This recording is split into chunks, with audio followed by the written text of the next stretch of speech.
ಸಮಗ್ರ ಕೃಷಿ ಪದ್ಧತಿ ಸಾವಯವದಲ್ಲಿ ಬೆಳೆ ಬೆಳೀತಾ ಇದೀವಿ. ಬೆಳೆಗೆ ಸ್ಫೂರ್ತಿ ಏನಪ್ಪಾ ಅಂತಂದ್ರೆ ನಮ್ದು ಯೂಟ್ಯೂಬ್ ಸರ್ಚ್ ಮಾಡಬೇಕಾದ್ರೆ ಸಮಗ್ರ ಕೃಷಿ ಪದ್ಧತಿ ಮಾಡೋದ್ರಿಂದ ನಮಗೆ ಭೂಮಿನ ಫಲವತ್ತತೆ ಆಗಿರುತ್ತೆ. ಅದೇ ನಾವು ತ್ಯಾಜ್ಯ ಆಗ್ತಾ ಇರೋ ಕಡೆ ಯಾವ ತರ ಇದೆ, ತ್ಯಾಜ್ಯ ಆಕೃತಿ ಯಾವ ತರ ಇದೆ, ನಾವು ಪ್ರಾಕ್ಟಿಕಲ್ ಟ್ರೈ ಮಾಡಿರೋದು ಇದು.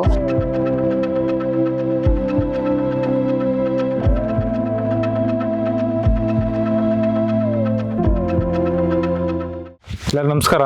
ನಮ್ಮ ಕೆಂಪರಾಜು ಸನ್ನಪ್ಪ ಚಿಕ್ಕನಗೌಡ ಅಂತ, ಇಲ್ಲಿ ಚನ್ನಪಟ್ಟಣ ತಾಲೂಕು ವಿರೂಪಾಕ್ಷಪುರ ಹೋಬಳಿ ನಿಡಗೋಡಿ ಗ್ರಾಮ. ಇಲ್ಲಿ ನಾವು ಸಮಗ್ರ ಕೃಷಿ ಪದ್ಧತಿ ಸಾವಯವದಲ್ಲಿ ಬೆಳೆ ಬೆಳೀತಾ ಇದೀವಿ.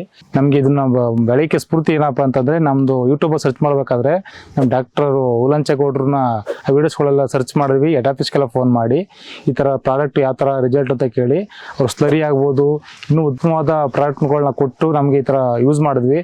ಜೊತೆಗೆ ನಾವು ಅಡಿಕೆನೂ ಹಾಕಿದ್ದೀವಿ, ತೆಂಗು, ಬಾಳೆ. ಆಮೇಲೆ ಸಮಗ್ರ ಕೃಷಿ ಪದ್ಧತಿ ಮಾಡೋದ್ರಿಂದ ನಮಗೆ ಭೂಮಿನ ಫಲವತ್ತತೆ ಆಗಿರುತ್ತೆ. ಎಲ್ಲ ಆದಾಯನೂ ಕೂಡ ಅಷ್ಟೇ ನಾವು ಕಾಣ್ಬೋದು. ಎಲ್ಲ ಡಾಕ್ಟರ್ಸ್ ಎಲ್ಲ ಯೂಸ್ ಮಾಡೋದ್ರಿಂದ ನಮ್ಗೆ ಇಳುವರಿ ಕೂಡ ಚೆನ್ನಾಗಿ ಬರ್ತದೆ. ಈ ಸರಿ ನಮ್ಮ ಬಾಳೆ ನಾವು 20 kg ವರೆಗೂ ಬೆಳೆದಿದ್ದೀವಿ. ದೊಡ್ಡ ಜೀನಿಯನ್ನು ಕೂಡ ಇಷ್ಟು ಉತ್ಕೃಷ್ಟವಾಗಿ ಬಂದಿದೆ ನೋಡಿ. ಇದು 50-60 kg ಮೇಲೆ ಬರುತ್ತೆ. ಬಟ್ ಆರ್ಗಾನಿಕಲ್ ಮಾತ್ರ ಬಂದಿರೋದು, ಕೆಮಿಕಲ್ ನಾವು ಬರೀಕ್ ಬರಲ್ಲ. ದಯವಿಟ್ಟು ಡಾಕ್ಟರ್ ಸಾಯಿಲ್ನ ಯೂಸ್ ಮಾಡಿ.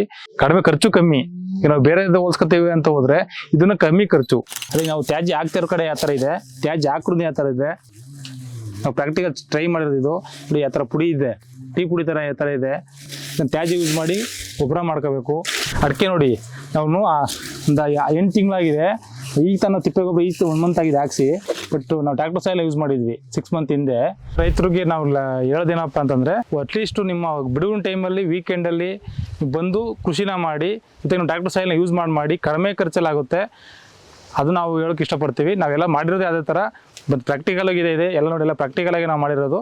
ಯೂಸ್ ಮಾಡಿ, ಚೆನ್ನಾಗಿದೆ.